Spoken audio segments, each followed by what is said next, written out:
இயேசு கிறிஸ்துவ நாமத்தில் இந்த காலை வேளையில் உங்கள் அனைவரையும் நான் வாழ்த்துக்கிறேன். இன்றைக்கி கர்த்தர் நம்மளோட பேச போகிற ஒரு தலைப்பு, நம்மளுடைய வாழ்க்கையில் எல்லாருமே எல்லா நன்மைகளையும் பெற்றுக்கொள்ளணும்னு ஆசைப்பட்றோம், எல்லா ஆசீர்வாதங்களையும் பெற்றுக்கொள்ளணும்னு ஆசைப்பட்றோம். கர்த்தர் கொடுக்காமல் தடை பண்ணுறாரா அப்படின்னா அவர் ஒருபோதும் தடை பண்ணுகிறவர் அல்ல. நாம தான் அதற்கு தடையாக தேவனுடைய வார்த்தைகளை மீறிடுறோம். இன்றைக்கி நம்ம சில நன்மைகள் ஏன் நம்மளோட வாழ்க்கையில் தடையாகுது, அதை பெறுவது எப்படின்னு நம்ம பார்க்கறதுக்கு முன்னாடி ஒரு வசனத்தை வாசிக்கலாம். யோவானின் புஸ்தகம் 15ஆம் அதிகாரம் 7வது வசனம். நீங்கள் என்னிலும் என் வார்த்தைகள் உங்களிலும் நிலைத்திருந்தால் நீங்கள் கேட்டுக்கொள்வது எதுவோ அது உங்களுக்கு செய்யப்படும். இன்னைக்கு கர்த்தர் நமக்கு கொடுக்கிற வாக்குத்தத்தமே, நீங்கள் என்னிலும் என் வார்த்தைகள் உங்களிலும் நிலைத்திருந்தால் நீங்கள் கேட்டுக்கொள்வது எதுவோ அது உங்களுக்கு செய்யப்படும். தேவஜனமே, இன்னைக்கு ஆண்டவருடைய பிள்ளைகள் வசனத்தை ரொம்ப வாஞ்சையாக கேட்குறோம். ஆலயத்துக்கு போகிறாங்க, வசனம் கேட்குறாங்க. இன்றைக்கி அதை விட தாண்டி எல்லாருடைய கையிலையும் செல்ஃபோன், நிறைய வாட்ஸ்அப்பில் வசனம் வைக்கிறாங்க, வசனம் பார்க்குறாங்க. இன்னும் பல பேர் இன்றைக்கி ஏதாவது ஒரு வசனத்தின் மூலமாக ஆண்டவர் என்கிட்ட பேச மாட்டாரா, ஒரு வாக்குத்தத்தம் கொடுக்க மாட்டாரான்னு சொல்லி வாக்குத்தத்தங்களுக்குவே அதிகமான வாட்ஸ்அப்பில் ஷேர் பண்ணுறீங்க, ஃபேஸ்புக்கில் வைக்கிறீங்க, நிறைய வசனங்களை தேடுறீங்க. ஆனால் கர்த்தர் சொல்கிறாரு, இந்த வசனத்தை கேட்கலாம் நல்லது, வாசிக்கலாம் நல்லது, ஆனால் அதை விட கை கொள்ளுவதை தான் தேவன் விரும்புகிறார். ஒருவன் என்னிலும் என் வார்த்தைகள் உங்களிலும் நிலைத்திருக்கணும். இன்றைக்கி நம்முடைய இருதயத்தில் அநேகம் உலக பிரகாரமான காரியங்கள் இருதயம் முழுவதும் நிரப்பியிருக்கு. இன்றைக்கி நம்ம ஒருத்தர் பேசுகிறோம், அந்த பேசும் பொழுது எத்தனை வார்த்தைகள் வசனம் வெளிப்படுது. இன்றைக்கி குடும்பத்தில் அநேக காரியங்களை குறித்து எதிர்மறையான சூழ்நிலைகள் இருக்கலாம், ஆனால் எத்தனை நேரத்தில் வசனத்தை சொல்லி தேவன் என்னை தேற்றுவார், தேவன் என்னை நடத்துவார்னு நம்ம சொல்ல முடியும். தேவஜனமே, வசனத்துக்கு எந்த ஒரு மனுஷன் வாசிக்கவும் தியானிக்கவும் கை கொள்ளுகிறானோ அந்த மனுஷனுடைய வாழ்க்கை தான் ஆசீர்வதிக்கப்படும். சங்கீதம் முதல் பகுதியில் கூட நம்ம வாசிக்க முடியும். கர்த்தருடைய வேதத்தில் பிரியமாக இருந்து இரவும் பகலும் அவருடைய வசனத்தில் தியானமாக இருக்கிற மனுஷன் பாக்கியவான். அவன் நீர்க்கால்களின் ஓரமாய் நடப்பட்டு தன் காலத்தில் தன் கனியை தந்து இலையுதிராது இருக்கிற மரத்தை போல இருப்பான். தேவஜனமே, இந்த வார்த்தை, ஒவ்வொரு வார்த்தையிலையும் ஜீவன் இருக்கு, வல்லம் இருக்கு. இந்த வார்த்தையை தேவன் வாசிக்கிறதுக்காக மட்டுமல்ல, உங்கள் இருதயத்தில் எழுதும்படி தேவன் கொடுத்தார். இந்த வசனத்தின்படி யார் வாழ்கிறாங்களோ அவங்க மட்டும்தான் ஆண்டவரை கனப்படுத்துகிறாங்க. ஆண்டவரை ஒரு மனுஷன் கனப்படுத்தும் பொழுது அவங்க வாழ்க்கையில் எல்லாவற்றையும் தேவன் கொடுக்கிறார். மத்தேயு புஸ்தகம் 6 வாசிக்கிறோம் 33, முதலாவது தேவனுடைய ராஜ்யத்தையும் நீதியையும் மாத்திரம் நம்ம தேடினா போதும், அதை தேடுங்க, இவைகள் எல்லாம் உங்களுக்கு கூட கொடுக்கப்படும். தேவஜனமே, பரிசுத்த வேதாகமத்தில் கூட அநேகம் பரிசுத்தவான்களுடைய வாழ்க்கையை குறித்து நம்ம வாசிக்க முடியும். எந்த பரிசுத்தவான்கள் ஆண்டவருடைய வார்த்தையை கனம் பண்ணினாங்களோ, கீழ்ப்படிஞ்சாங்களோ, அவங்க வாழ்க்கை மேன்மையாக இருந்துச்சு. யாரெல்லாம் கர்த்தருடைய வார்த்தையை அசட்டை பண்ணின பரிசுத்தவான்கள் மட்டுமல்ல, தீர்க்கதரிசிகள் கூட கர்த்தருடைய வார்த்தையை மீறின போது அவங்க சாபத்துக்குள்ளே மாறினாங்க. மரணம் கூட சில பேரை உடனே சந்திச்சது. அப்படித்தான் ஒரு காரியத்தை பார்க்க போகிறோம். 1 ராஜாக்களின் புஸ்தகம் 13வது அதிகாரத்தில் நீங்கள் வாசிக்கும் பொழுது, யெரொபெயாம் அப்படிங்கிற ஒரு ராஜாவை தேவன் இஸ்ரவேல் தேசத்துக்கு மேலே கட்டளையிட்டு இருந்தார். அந்த மனுஷன் ராஜாவாக மாறும் பொழுது அந்த தேசத்தில் பூரணமாக முழு இருதயத்தோட கர்த்தரை தேடலை, கர்த்தரை செவிக்கலை, முழு தேசத்தையும் விக்கிரக ஆராதனைக்குள்ளையும் தேவையான போலியான தன்மைகளை தேசத்தில் கொண்டு வந்தார். ஜனங்களை கர்த்தரை விட்டு வழி விலக பண்ணினார். அப்போ தேவன் அந்த ராஜாவை எச்சரிக்கும்படி ஒரு இளம் வாலிப தீர்க்கதரிசியை அனுப்பினார். அந்த தீர்க்கதரிசிக்கு தேவன் உறுதியாக ஒரு கட்டளை கொடுத்தார். அந்த தீர்க்கதரிசியை பார்த்து, நீ போ, அந்த யெரொபெயாம் ராஜாவை நீ கடிந்து கொள்ளணும். அப்படி கடிந்து கொள்ளும் பொழுது அவன் தூபம் காட்டிட்டு இருக்கிற அந்த மேடையை வெடித்து சிதற பண்ணுவேன், அந்த சாம்பல்கள் எல்லாம் கொட்டப்படும். அப்போ அந்த மனுஷன் கையை நீட்டுவான், பலவீனம் வரும், நீ ஜெபம் பண்ணதுக்கு பிறகு அந்த கையை நான் சுகப்படுத்துவேன், இதுதான் அடையாளம்.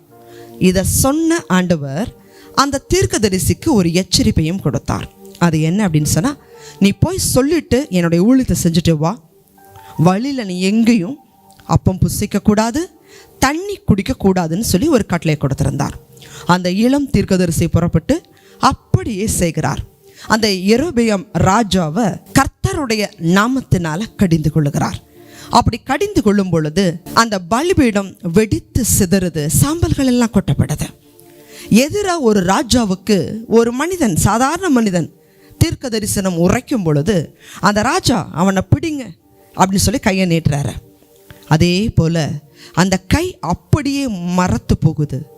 மறுபடியும் கையை மடக்க முடியல. அந்த ராஜா தீர்க்கதரிசியை கேட்குறாரு, மறுபடியும் எனக்காக ஜெபம் பண்ண அப்படின்னு சொன்னோடனே ஜெபிக்கிறார். அதே போல் அந்த ராஜாவோட கை சுகமாகுது. அதே போல் அந்த இளம் தீர்க்கதரிசி ஆண்டவர் சொன்ன பிரகாரமே வருகிறார். அந்த பட்டணத்தில் ஒரு மூத்த, ஒரு வயதான ஒரு தீர்க்கதரிசி இருந்தார். அவர் ஆண்டவரை விட்டு வழி விலகின பின்மாற்றக்காரனாய் இருந்தார், பொய் பேசுகிறவராய் இருந்தார். அந்த தீர்க்கதரிசி இவரை குறித்து கேள்விப்பட்டு, ஆண்டவர் எனக்கு வெளிப்பட்டாருப்பா, ஆண்டவர் என்கிட்ட பேசினார், உனக்கு கண்டிப்பாக ஆகாரம் கொடுக்க சொன்னார், உனக்கு தண்ணி கொடுக்க சொன்னார் சொல்லி சொல்கிறார். அப்போ இந்த இளம் தீர்க்கதரிசி சொல்கிறார், இல்லை ஆண்டவர் எனக்கு அப்படி ஒரு கட்டளை கொடுக்கல.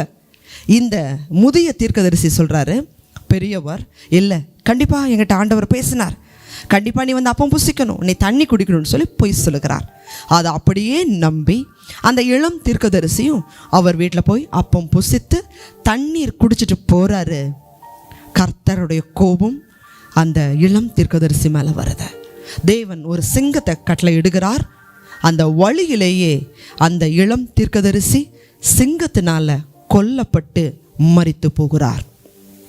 தேவஜனமே, ஆண்டவருடைய வார்த்தை என்ன? நீ போ, என் ஊழியத்தை நிறைவேற்று, நீ அப்பமோ தண்ணியோ புசிக்கவும் கூடாது, குடிக்கவும் கூடாது. தேவஜனமே, அதை மீறின போது அவர் என்ன நினச்சிருப்பாரு? இவரும் ஒரு தீர்க்கதரிசி தானே, ஒருவேளை ஆண்டவர் இவர்கிட்ட ஏதாவது மாறி பேசியிருப்பாரோ அப்படின்னு நினச்சாரு. ஆண்டவரை விட்டுட்டு ஒரு மனிதனை நம்பினதுனால அவருக்கு மிகப்பெரிய ஒரு தண்டனை, மரணம் கிடைச்சது. இன்றைக்கி நம்ம நினைக்கிறோம் பெரிய பெரிய பாவம் செஞ்சாதான் தப்புன்னு. இன்றைக்கி ஆண்டவருடைய வார்த்தை நம்மளை நோக்கி எவ்வளவோ வருது. இந்த காரியத்தை நீ செய்யாத, குறை சொல்லாத, முறுமுறுக்காத, பொறாமப்படாத, கோவப்படாத, பகைய இருதயத்தில் வைக்காத, காணிக்க செலுத்த தாமதிக்காத, பொருத்தனை செலுத்த தாமதிக்காத, ஊழியம் செய்ய தாமதிக்காத, பல காரியங்கள் நம்மளை நோக்கி வருது. இந்த இளம் தீர்க்கதரிசி எப்படி அற்பமாக ஆண்டவருடைய வார்த்தையை நினச்சி அந்த மனிதருடைய வார்த்தைக்கு முக்கியத்துவம் கொடுத்தாரோ, இன்றைக்கி நம்மளை நோக்கி பல மனிதர்களுடைய வார்த்தை வருது. அதை முக்கியத்துவப்படுத்தி ஆண்டவரை கனவீனம் பண்ணுறோம். ஆண்டவருடைய வார்த்தைகளை கனவீனம் பண்ணுறதுனால நம்மளோட வாழ்க்கையில் பல நன்மைகள் தடையாகுது. தேவஜனமே, ஒரு தீர்க்கதரிசிக்கே அந்த நிலைமை அப்படின்னா, இன்றைக்கி நம்மளுடைய வாழ்க்கையில் ஒருவேளை கிருபையின் காலத்தில் இருக்கிறதுனால இப்படியான நியாய தீர்ப்புகள் உடனடியாக வராமல் இருக்கலாம். ஆனால் பல நன்மைகள் தடையாகிறதற்கு ஆண்டவருடைய வார்த்தையை மீறுகிறது தான் காரணம். தேவஜனமே, நன்மை செய்தால் மேன்மை இல்லையா? நன்மை செய்யாமல் இருந்தால் பாவம் உன் வாசற்படியில் படுத்திருக்கும்னு நம்ம வாசிக்கிறோம் ஆதியாகமத்தின் புஸ்தகத்தில். ஆனால் யோசிச்சு பாருங்கள், இன்றைக்கி எத்தனை நன்மை செய்யத்தான் இருந்தும் செய்யாமல் போகிறோம். அதே பாவம்தான். இப்படி பல வசனங்களை நம்ம மீறுகிறோம், பல வாக்குத்தத்தங்களை மீறுகிறோம், ஆண்டவரை அசட்டை பண்ணுகிறோம். அதனால் பல நன்மைகளை இழந்து போகிறோம். இன்றைக்கி நீங்கள் யோசிங்க, ஒவ்வொரு நாளும் காலையில் எழுந்திருச்சு நான் வசனத்தை வாசிப்பேன்ப்பா, தியானிப்பேன்.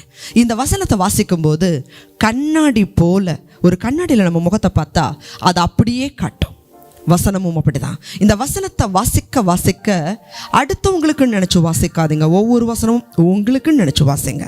இந்த வசனம் உங்களை மறுரூபப்படுத்தும். வசனம் வாசிக்கிறதுக்காக மட்டுமல்ல, கை கொள்ளுவதற்கு மட்டும்தான். கை கொள்ளும் பொழுது அது மிகப்பெரிய ஒரு நன்மையும் ஆசீர்வாதங்களையும் கொண்டு வரும். ஜெபிக்கலாம். அதிகமாக நேசிக்கிறீங்களா அன்புள்ள ஆண்டவரே? இன்றைக்கி அநேக ஆலயங்களில் வசனங்களை எழுதி வைத்திருக்கிறத பார்க்குறோம். எங்கள் வீடுகளில் கூட அநேகம் வசனங்கள், வாக்குத்தத்தங்கள் உண்டு. அதை எல்லாமே எங்களுடைய ஆறுதலுக்காகவே எடுத்துக்கொள்ளுகிறோம், பின்பற்றுவதற்காக எடுத்துக்கொள்ளுகிறதல்ல. அப்பா, அந்த இளம் தீர்க்கதரிசி வேற எந்த பாவமும், விபச்சார பாவமோ, விக்கிரகாராதனையோ, கொலையோ கூட செய்யலை. நீங்கள் சொன்னீங்க புசிக்காத குடிக்காத, அதை மீறினார். அப்போவே மரணம் வந்துச்சு. எங்களோட வாழ்க்கையில் இப்படி எத்தனை காரியங்களை நாங்கள் மீறி இருக்கிறோம். வாரத்தின் முதல் நாள் ஆலயத்துக்கு போகணும், எவ்வளோ நாள் போகாமல் இருந்திருக்கிறோம். ஆராதிக்கணும், எத்தனை நாட்கள் ஆராதிக்காமல் இருந்திருக்கிறோம். எவ்வளோ தடவை நீங்கள் ஜெபிக்க சொன்னீங்க, நாங்கள் ஜெபிக்காமல் இருந்திருக்கிறோம். எங்களுக்கு நன்மை செய்ய திராணி இருக்கும்போது கொடுக்காமல் இருந்திருக்கிறோம். தாய் தகப்பனை கனம் பண்ணாமல் இருந்திருக்கிறோம். பிறருடைய பொருட்களை இச்சிச்சிருக்கிறோம். எத்தனை காரியங்களப்பா. ஒருவேளை இவைகள் தான் எங்களுடைய ஆசீர்வாதத்துக்கு, நன்மை பெறுவதற்கு தடை அப்படின்னு சொன்னால் இன்னைக்கே அதை விட்டு விடுக்கிறோம் சுவாமி.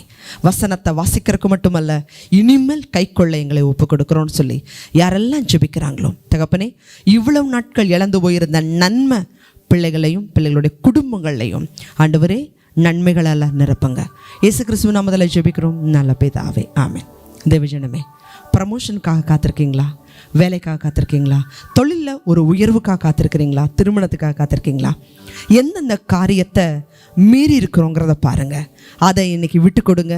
வசனத்தின்படி வாழ ஒப்பு கொடுங்க. தேவன் தடைப்பட்ட நன்மைகளை அதிசீக்கிரத்தில் வாய்க்க பண்ணுவார். ஆமென். God bless you.